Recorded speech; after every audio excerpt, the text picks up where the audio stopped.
Hello everyone, welcome to this Android development tutorial. In this tutorial we will learn how Android development works and some Android Studio basic tips and how it is structured basically. So let's start creating a new Android Studio project. We click on the first option, then we select empty activity and press next. Now as a name we will leave it as it is, application. We also have a package name. This is an identifier to your app. You can have here the name of your company, your name, the developer, or whatever the case may be. The language we will select Java, and the minimum API level we will select 14. We will click on finish and we will wait for the IDE to load and to set up the project. So Android development is a very large thing to learn. It can take some time. In this course we will learn a lot of very interesting topics. So what is Android development? Well, basically Android is an operating system which runs mobile apps. So to build an app, you often go and use an IDE. This IDE is called Android Studio, which is the official Android development IDE. To create Android applications, you should know the Java programming language. That is the main requisite. Apart from that, you don't need additional knowledge. So if you can see, I have a file opened which is called mainActivity.java. This is the text or the code editor in this part. We also have another file called activitymain.xml. Both of these files specify some different parts of our application. The first one, which is the XML file, is used to specify the user interface, as you can see right here. And the second one is actually the activity, which is kind of saying a screen of the application. Okay, what you will be showing and how you control what happens on the application is done through this file. On the left side we have the manifests folder, and inside that we have the Android manifest.xml. This file must exist on every Android application because it contains important information about the app. It contains the app name, the app package. It also contains the app application icon and other configurations like the theme, the name of the activity, how many activities it needs. If it requires a special permission like location, you will have to specify it here. Okay, so this is kind of the entry point that describes the app and tells the system what your app is doing and its structure and so on. Okay, now we can see that Android Studio has lots of different options, lots of different menus, lots of different stuff. You don't really need to know every single option because you won't really need every option, but the basic options are the ones under the build and run menus. So here, if you have ready an Android device or emulator, you can just click run app and the app will run. You can also go debug, profile, and etc. Here on the build menu, you can make project, make module app, you can rebuild project, clean project, which is basically delete stuff that has been built, and you can do lots of other tools. You can use lots of other tools that are available right here. We can analyze, inspect code, but that's kind of a more advanced stuff. Now, to make you more familiar with the IDE, you will go to the first option, the first menu, who says File, and then on Settings. When you click on Settings, this window will appear. If you go and click to the first kind of menu, we have Appearance and Behavior. And if we go to Appearance, here we can change the theme of the Android Studio IDE. So the default is IntelliJ. You can change it to Darkula, which is a dark theme, or JTK Plus, or whatever in your case may be. It can vary depending on your computer, but there will always be kind of Darkula and IntelliJ. Apart from that, you can change the size of the font.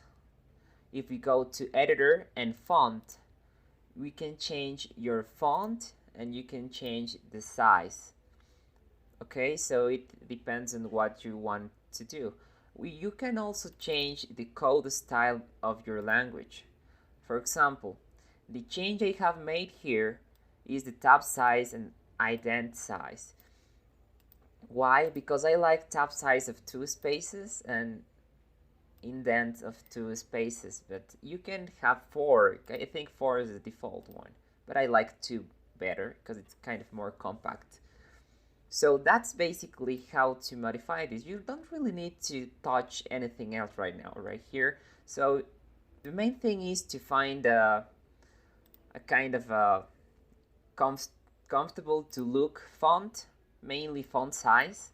And when you find that okay, then you can just leave it as it is. So right here we have, as I told you, 3 files. So the structure of the application starts with this line right here, which defines the main activity. As I told you, an activity is a screen, and this screen is called main activity. The system will search for a main activity.java file, which represents the activity. If you know Java, you know that this is the public class called main activity, which extends app-compat activity. This is kind of the super class which is being extended by your main activity class. We can also see that the method we have here, we have an override protected void onCreate method. This method is called when the app is created. In other words, this method is called when the user taps the icon of the app. Okay, so if you tap an icon on your Android device to launch your app, then this method will be called. And what this is saying, first it calls the super method, which means it calls the super class, kind of tells the system we are being created, and which is not really important for now.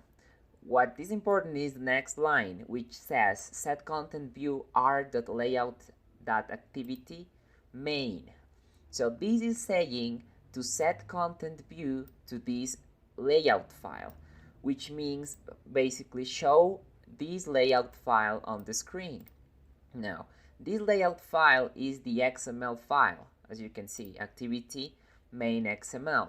Here you can change these and you have an interface of drag and drop widgets. You can use buttons, image views, whatever you may want, but you also have a text mode. If you click right here, you can switch into text mode, and you can also have the option to preview what you're doing. If you don't want this preview to be shown, you can just disable this as I click on preview, or enable it again.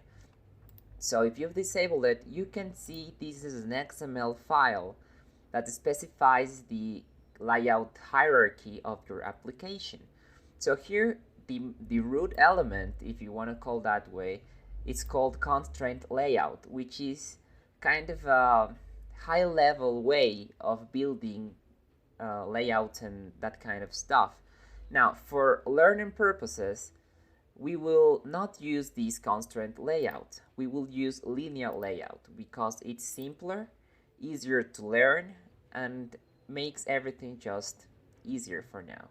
So we will delete these by going to the left side of the screen under Res Layout and right click on activity main.xml and click on delete. Now if you have checked these options, you can just uncheck both of them and press OK.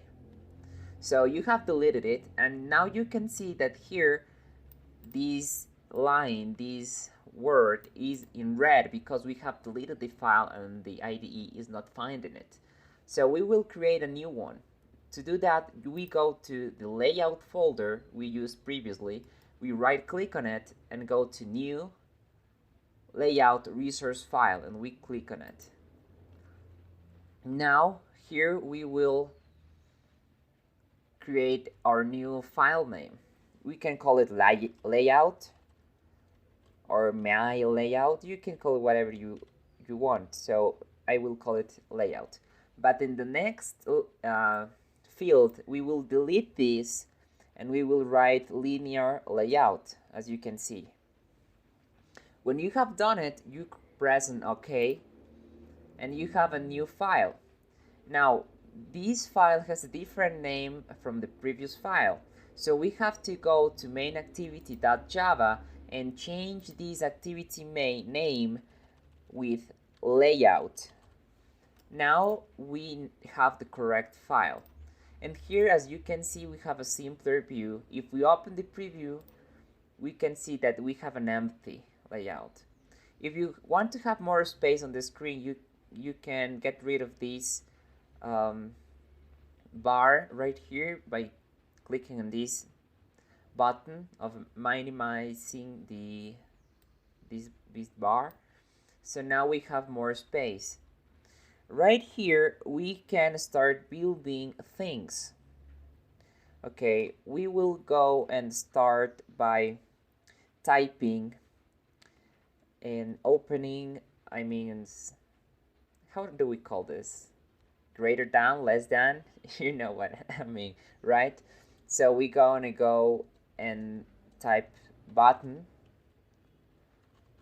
capital B, and we will press enter. And the IDE automatically generated two fields for us to fill. So here we have layout width and layout height. In layout width, we will put a size, for example, 100. So layout width, you will put 100 dp, which means device independent pixels, which is just a way of measuring distances in Android. And layout height, we will put the same to create a square button. As you can see, we have now created button right here in the preview.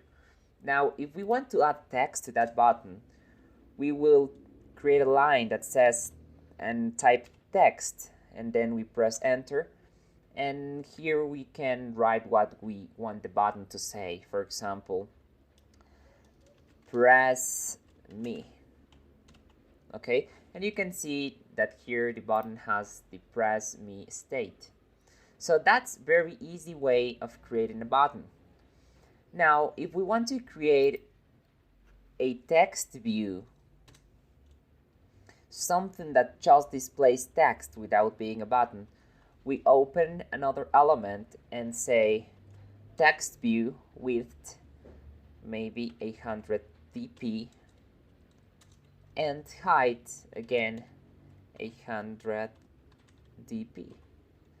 Now you can see that this is kind of an empty thing, and to have text here we will do the same. Text, I will say am a text view.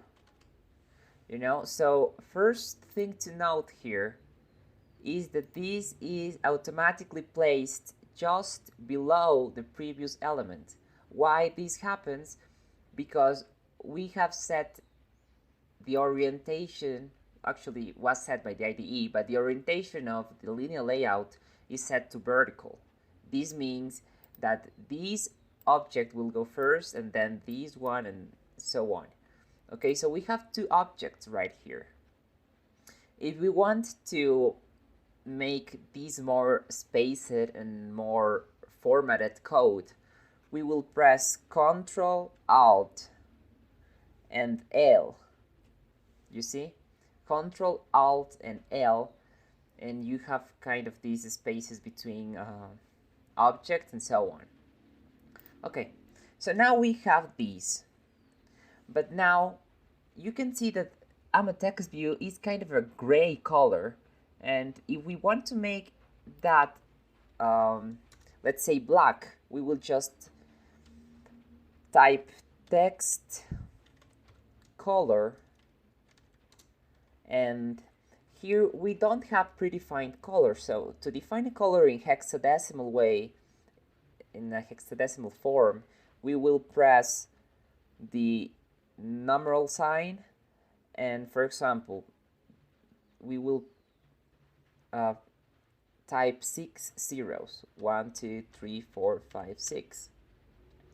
Well, this is the RGB definition in hex. This means the first two numbers specify the red component, the second one the green component, and the third one the blue component. This means that if we go and say, for example, 99, then the text goes a bit red.